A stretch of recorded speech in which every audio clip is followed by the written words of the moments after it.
Okay, folks, it's your buddy Mike Messier, Mike's Instant Movie Review. This is a re-release of Lola, Run, is the English translation. Interesting, I believe it's French is the original language, isn't it? That it looks like two words, not three. Very interesting movie. Hadn't seen it in a long time. I got this movie confused with, I believe, Amelie, because I remembered that I kept telling myself, you got to be there for the first 20 minutes of this movie today, self. And then I couldn't find my keys, and I was getting so excited and so emotional that I couldn't find my keys to my vehicle. Luckily, I found them. I got to the theater. I got into the auditorium with a minute or two to spare. Saw the opening credits, did not miss a thing, and then it occurred to me, Run, Lola, Run is not the movie where you have to be there for the first 20 minutes. That's Amelie, which was probably something that came out 5 years later or some such thing. Sky's a nice shade of pink and purple right now. But this movie, I forgot how interesting it is. The 1999... The movie starts back when, a woman having dyed hair and a couple of piercings in her ear was a big thing. This year, that's the Bible study teacher every Sunday, okay? So, interesting movie. Times change. Actual telephones are used in this movie, like people on phone booth, for crying out loud. Some of the younger people won't know what a phone booth is. And et cetera, et cetera. So... the movie starts off with this interesting kind of animation, or it starts off before the animation. There's another part of it that's interesting. So there's a lot of interesting things going on in this movie before we even really get into it. And then once we get started, it's kind of like this movie's a bit of ahead of its time.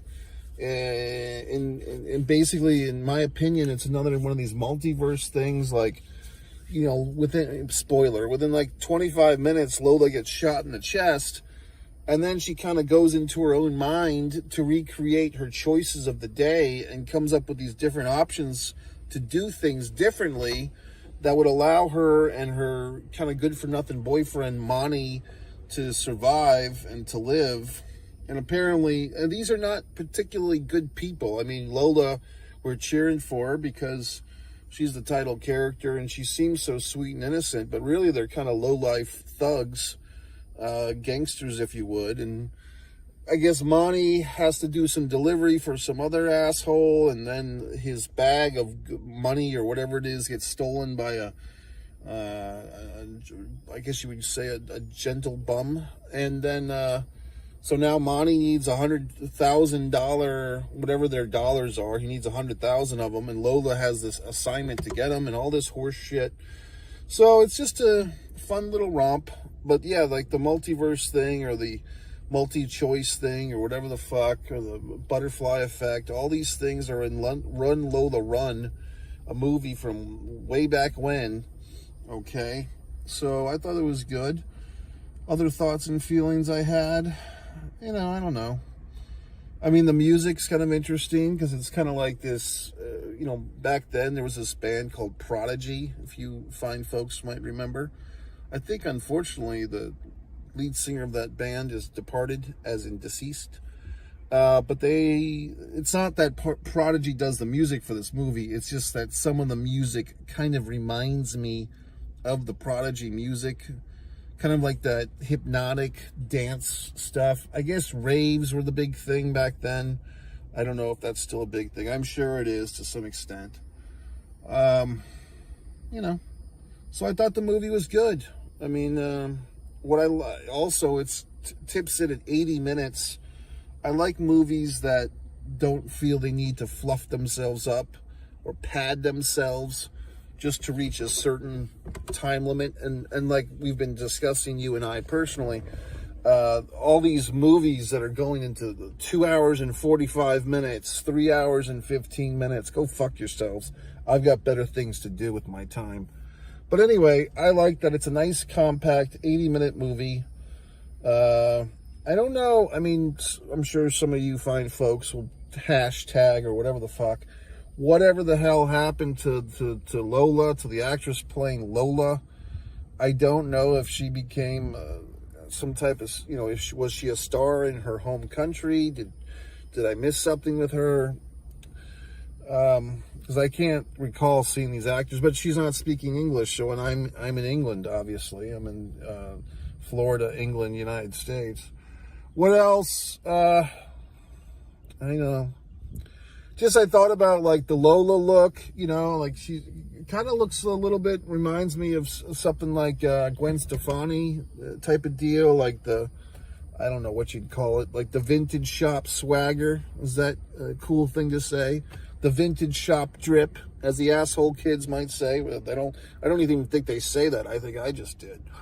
What else? I mean, you kind of put Lola in there with, was it Mila Kukovic or Mila, whatever the fuck, Mila from The Fifth Element with her like Band-Aid outfit. I mean, kind of these iconic turn of the century looks, you know what I mean, for these female characters. I mean, that might be a fun crossover. The Mila Djokovic from Fifth Element with Lola, running around in some type of dimensional movie. That might be fun.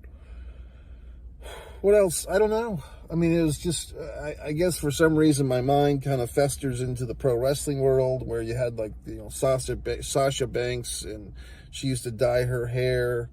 And so it kind of feels like, yes, women have been dyeing their hair before, Run Lola Run, but just the vibrant orange and red with a little streak of pink. It did feel like Lola was a trendsetter. Maybe, she didn't start the trend of that look, but it did feel like instrumental in that look. Okay, so I thought it was good. It's nice to check in with these movies, in case you're wondering. Well, gee whiz, Mike, you got this. What's with all these retro releases, all these old movies being re-released? They've been doing, the movie theaters have been doing that for a while. However, whenever there is a strike, as good old Hollywood had, about, a year ago, and I think that strike lasted 4 or 5 or 6 months. You had a writer's strike, you had an actor's strike. Everyone was on strike. Sally Field was out with her little strike thing. Strike Force, Tito Santana and Rick Martel were reunited. And everyone was on strike. And whenever you have a strike like that, well, guess what? The theater's got to show something. So what they can do is they can show these older movies, and just try to keep the business going. So support your local theaters. As I say, go to the movies. It's a fun time. People don't believe me. People take great pride in saying things, oh, I haven't gone to a movie theater in years. Well, happy fucking day to you. You know what I mean? Like, people love saying stupid shit like that. I haven't gone to a movie theater since The Godfather Part 3, and I was very disappointed, so I haven't gone back. Okay, asshole, that was one movie. You know what I mean? The same type of schmuck who says, I don't watch television. I just watch Netflix. Okay, asshole, same thing. You know what I mean? So you try to talk reasons to these people, and they just don't understand anything. Anyway, fine folks, Mike Messier, MikeMessier.com. This is the channel 1 Mike Messier for Mike's Instant Movie Reviews. Before you leave a comment if you want, but if you're like, gee whiz, I wonder what Mike thought of this particular film. Well, just go to the fucking search engine in here and put the name of that film in the search and see what happens. I probably saw it and I probably reviewed it. I've also been reviewing some audio books. Did a nice audiobook review of something recently. Arnold Schwarzenegger's book, actually.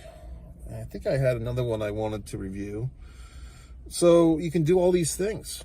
It's very exciting. Okay, and you can go to MikeMessier.com. You can go, if you want to say, you're saying, well, gee whiz, Mike, don't you make movies? Yes. You go to One Man and a Camera Films. You say, well, gee whiz, Mike, you've made all these pro wrestling references. Well, then you go to One Pro Wrestling and Sports Fan YouTube channel. I have every goddamn thing accounted for here, okay? And you say, well, gee whiz, Mike, don't you make these wonderful abstract acrylics? Yes. So then you go to One Artist, Mike Messier. Your whole fucking week is set.